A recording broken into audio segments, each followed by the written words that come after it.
고백합시다. 거룩하게 쓰임 받도록 준비하라. 네, 거룩하게 쓰임 받도록 준비하라. 우리 보통 그 역사를 배울 때에 뭐 구석기 시대를 구분할 때, 그 다음에 석기 시대, 그 다음에 뭡니까 청동기 시대, 그 다음에 철기 시대, 뭐 철기 문화, 이렇게 우리가 구분을 하죠. 근데 솔로몬이 왕으로 있었던 주전 천년경은 청동기 문화 시대였다라고 우리가 생각할 수 있는데요. 그러니까 청동, 황동 그러잖아요. 청동과 황동. 황동은 뭡니까? 아연과 구리가 이렇게 섞여져 있는 것을 우리가 황동이라고 그러고, 청동은 주석 성분과 구리가 이렇게 섞여져 있는 것을 우리가 청동이라고 그럽니다. 그러면 놋은 주로 이제 청동을 놋이라고 그러는데, 근데 이제 보통 우리가 꽹과리 징 이런 거 보면은 이게 그 황동으로 되어 있는 거거든요. 황동이나 청동이나 한번 늘리기 좋은 그런 재료들인데, 근데 어쨌든 그 시대의 문화 자체가 청동기 문화였지만, 근데 이 놋을 구한다는 게 쉽지가 않은 그런 시대였어요. 근데 솔로몬과 그 아버지 다윗 왕은 성전을 위하여서 이런 재료들을 많이 준비해 놨다라는 것은 구하기 어려운 시대에 정성을 다하여서 성전을 위해 준비하는 삶을 살았다라고 말할 수가 있습니다. 여러분, 우리가 왜 그러잖아요. 자주 짝퉁 이야기를 하는데, 짝퉁이라는 것이 왜 나옵니까? 그건 진품이 귀하고 가치가 있기 때문에 그 짝퉁이라는 것이 발생을 하죠. 우리나라 사람들은 귀한 것을 많이 좋아하고 그걸 사고 싶어하는 그런 저기가 있죠. 그러니까 가방 하나 조만만한 것도 막 몇십만 원, 몇백만 원짜리 무슨 똥똥 하면서 이런 제품들을 사잖아요. 근데 그런 제품들은 반드시 뭐가 있어요? 짝퉁이 반드시 있어. 짝퉁.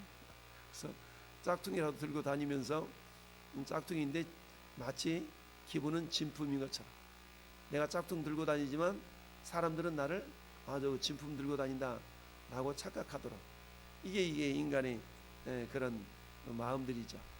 그러다 보니까 심지어는 어때요? 종이 가방 하나도 그 명품 종이 가방 요것만 해도 막 몇만 원씩 이렇게 팔고 그러잖아요. 보통 이 쇼핑백 종이 가방 하나는 보통 뭐 1,000원, 2,000원이면 사는데 요걸 막 몇십 배 불려가지고, 왜? 그게 명품 가방이라 이거지. 명품 가방이기 때문에 종이로 만든 그것도 막 몇만 원씩 해서 이렇게 들고 다니는 경우가 있어요. 자, 이처럼 세상 사람들은 자기 자체가 뭔가 명품을 들고 다니면 자기 삶이 명품인 것처럼 착각하고 살아가잖아요. 근데 왜 그럴까요? 내실이 다져지지 않으면 내면의 자신의 가치가, 우리는 흔히 그죠? 너 얼마짜리인 줄 알아? 이놈아? 우리는 예수님짜리라고 하죠. 예수님짜리. 예수님이 목숨을 지불하시고 우리를 저 사망 권세에서 건져냈기 때문에 우리의 가치는 예수님짜리예요. 그 무슨 똥 요가 비교할 수 없는 그런 가치가 있는 건데, 우리는 그런 가치는 다 까먹고 어때요? 외형적으로 드러나는 뭔가 내가 명품 가방을 하나 좀 들어야만이 그게 내 가치가 올라가는 것처럼 이렇게 착각하고 살아가는 경우가 많이 있죠.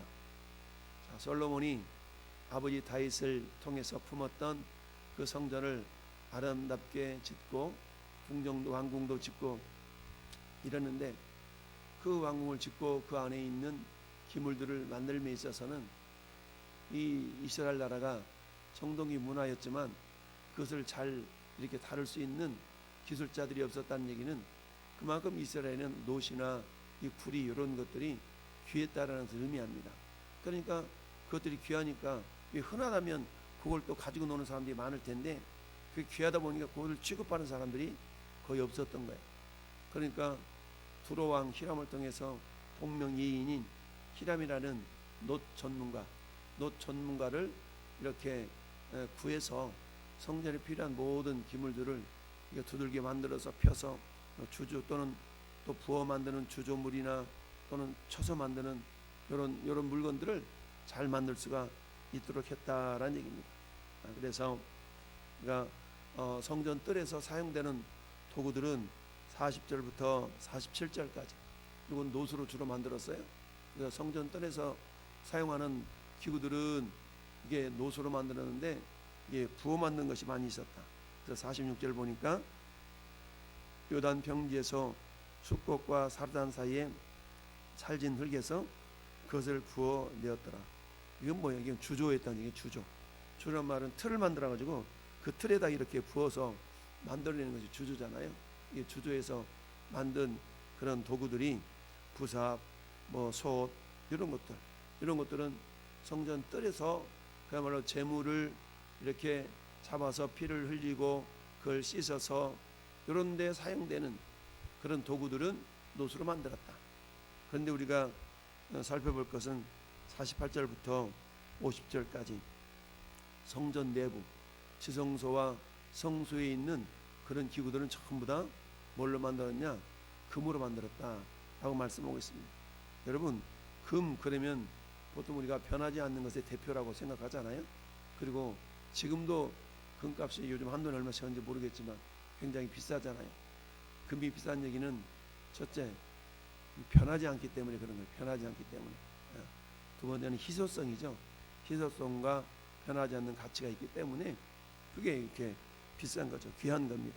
근데 솔로몬은 성전 내부에 있는 이 기구들을 만들 때 그것들을 뭘로 만들었어요? 금으로 만들었다는 얘기예요. 금으로. 자, 솔로몬이 또 여호와의 성전의 모든 기구를 만들었으니 곧 금단과 진설병의 금상과. 여러분, 우리가 축복의 보혈의 말씀을 이렇게 받을 때에 성소, 지성소 나누는데 성소에는 들어가면 오른쪽에 떡상이 있죠. 오른쪽에 떡상이 있어.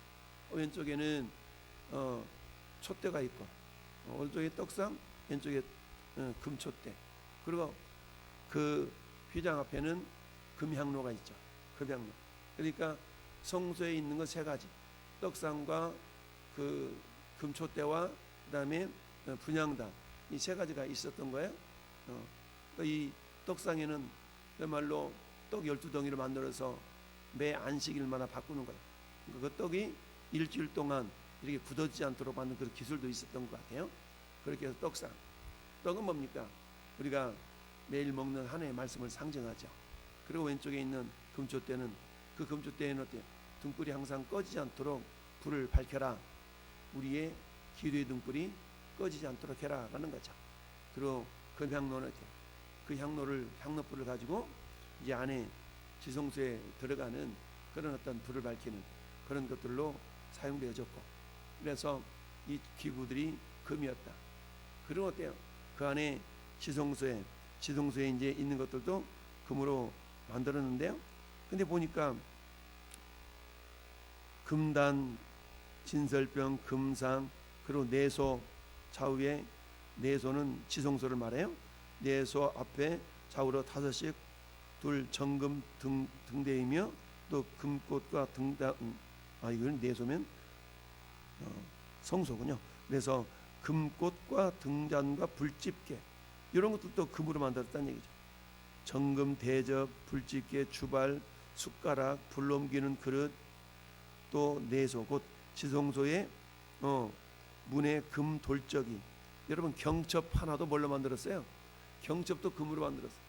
경첩은 나무 속에 박혀버리면 이게 금이니 노신지 굳이 보이지도 않는 부분인데 어때요? 보이지 않는 그 세밀한 부분까지도 금으로 만들었던 걸 보게 돼요. 금 돌적이. 성전 곧 외소 문에 금 돌적이. 성전 내소나 외소나 돌적이들을 어때요? 성소 지성소에 있는 것들은 전부 다 금으로 만들었다는 얘기입니다. 참, 이처럼 어때요? 귀한 것일수록 어때요? 우리가 금 이런 것들로 만들죠. 그러니까 성소와 지성소에 있는 모든 도구들은 전부 다 금으로 만들었다라는 얘기입니다. 참, 이처럼 솔로몬은 하나님을 섬기는 그 성전의 도구 하나하나를 굉장히 소중하게 준비해서 만들었다라는 것을 볼 수가 있고요. 이런 걸 통해 우리가 알 수 있는 건 뭡니까? 물론 우리 몸이 이미 성전이죠.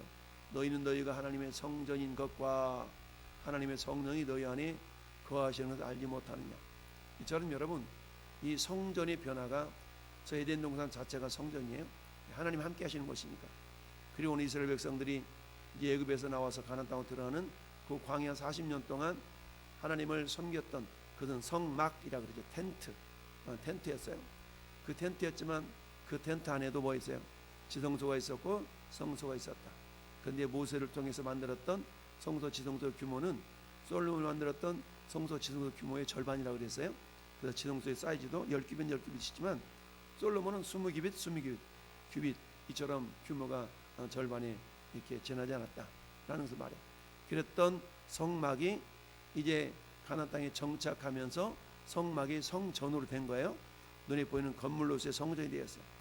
그런데 이 성전이 예수님이 이 땅에 오시면서 인간의 모습으로 오시면서 그 성전이 어디로 들어가요? 예수 그리스도. 즉 성전은 뭘 예표한 거냐면 예수님의 육체를 예표한 겁니다. 그래서 예수님 자체가 이 성전 헤롯이 46년 동안 지어도 다 못 지은 그 헤롯 성전을 보면서 예수님이 그랬잖아요. 이거 다 무너진다. 근데 내가 사흘 만에 다시 세울 거야. 그래서 사람들이 얘기했잖아요. 이 46년 동안 다 짓지도 못한 이 성을 네가 사흘 만에 다시 일으킨다고? 사람들은 눈에 보여지는 돌로 만든 그 성전을 생각했지만 예수님은 성전된 자기 육체를 말씀하셨다라고 이야기를 하죠. 그러니까 사람들이 이해할 수가 없었죠. 그래서 예루살렘에 있었던 그 성전은 예수님의 몸을 예표한 것이고 성전된 주님이 우리 안에 영으로 와 계시기 때문에 우리 몸이 이제 또 성전인 것이죠. 그러면 이 성전은 장차 어디 가요? 하늘 성소, 하늘 성전으로 옮겨 가는 겁니다. 그렇게 되는 성전의 구조가 되어지는데 어쨌든 솔로몬을 통해서 지었던 성전 이 성소와 지성소에 있는 모든 도구들이 결국 금으로 만들어졌다는 얘기는 그만큼 정성을 쏟았다는 얘기입니다. 마찬가지죠. 사도 바울은 디모데를 향해서 그렇게 말씀하시죠. 너희가 외형을 머리 단장하고 화장하고 이렇게 해서 외모를 꾸미지 말고 너희 마음을 단장하라 이렇게 말씀하고 있어요. 우리의 마음도 마치 정금으로 순금으로 장식하는 것처럼 우리의 마음을 그렇게 순수하고 순결하고 변하지 않는 진실된 모습으로 성전된 우리 마음을 이렇게 준비할 수 있어야 됩니다. 두 번째 오늘 본문을 통해서 깨달을 수 있는 교훈은 마지막 절인데요. 마지막 51절만 같이 한번 읽어볼까요? 솔로몬 왕이 여호와의 성전을 위하여 만드는 모든 일을 마친지라.